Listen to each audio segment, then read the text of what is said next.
बुराई करना हर इंसान की फितरत का हिस्सा होता है और कभी ना कभी वह कहीं ना कहीं किसी तरह से बुराइयों में संलग्न रहता है। वह ये भी जानता है कि बुराई करना अच्छी बात नहीं है और बुराई पाप की श्रेणी में आती है, लेकिन इसके बावजूद इंसान अक्सर बुराइयों में संलग्न रहता है। इसलिए मान्यता है कि इंसान जब बुराई करता है तो उस बुराई को उसके पाप के खाते में डाल दिया जाता है और उसके कर्मों के हिसाब से उसका फल दिया जाता है। अब हम आपको बताएंगे कि कैसे अनजाने में किए गए बड़े से बड़े पाप से तो आपको मुक्ति मिल जाती है, लेकिन जानबूझकर किए गए क्षण मात्र के पाप की सजा भगवान जरूर देते हैं। एक समय एक राजा के दरबार में ब्राह्मण भोज का आयोजन किया गया। बड़ी संख्या में ब्राह्मणों को भोजन के लिए आमंत्रित किया गया और इसके लिए 56 भोग महल के खुले आंगन में बनवाए गए। उसी वक्त अनजाने में एक हादसा हो गया।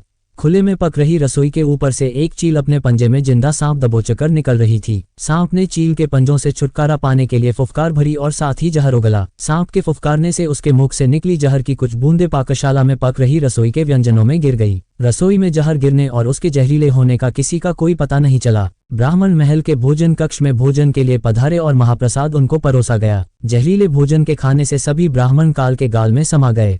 जब राजा को इस बात का पता चला तो ब्रह्महत्या के पाप ने उसको दुखी कर डाला। ऐसे में सबसे ज्यादा मुश्किल खड़ी हो गई यमराज के लिए कि आखिर इस पाप का भागी कौन है और ब्रह्महत्या के पाप के लिए किसको दंड दिया जाए। दंड देने के लिए यमराज के सामने सबसे पहला नाम राजा का आया, क्योंकि राजा ने ब्राह्मणों को भोजन के लिए आमंत्रित किया था। यमराज के मन में दूसरा नाम रसोइये का आया, जिसने ब्राह्मणों के लिए महाप्रसाद तैयार किया था। राजा को तीसरा ख्याल चील का आया, जो सांप को पकड़कर ले जा रही थी। और सबसे अंत में यमराज ने सांप के पाप पर विचार किया। लंबे समय तक यमराज अनिर्णय की स्थिति में रहे कि आखिर ब्रह्महत्या का दंड किसको दिया जाए। घटना के कुछ समय बाद कुछ ब्राह्मण राजा से मिलने के लिए उसके महल में जा रहे थे। ब्राह्मणों ने एक महिला से महल का रास्ता पूछ लिया।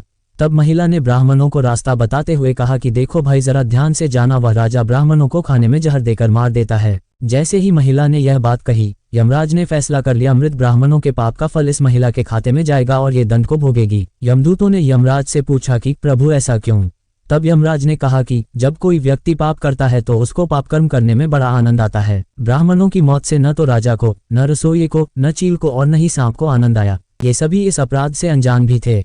महापाप की इस दुर्घटना का इस महिला ने जोर शोर से बखान कर जरूर मजा लिया, इसलिए ब्रह्महत्या का ये पाप इसके खाते में जाएगा। अक्सर हम यही सोचते हैं कि हमने कभी कोई बड़ा पाप नहीं किया है, उसके बावजूद हमको किस बात का दंड मिल रहा है। ये दंड वही होता है जो हम पर निंदा का पाप कर संचित करते रहते हैं।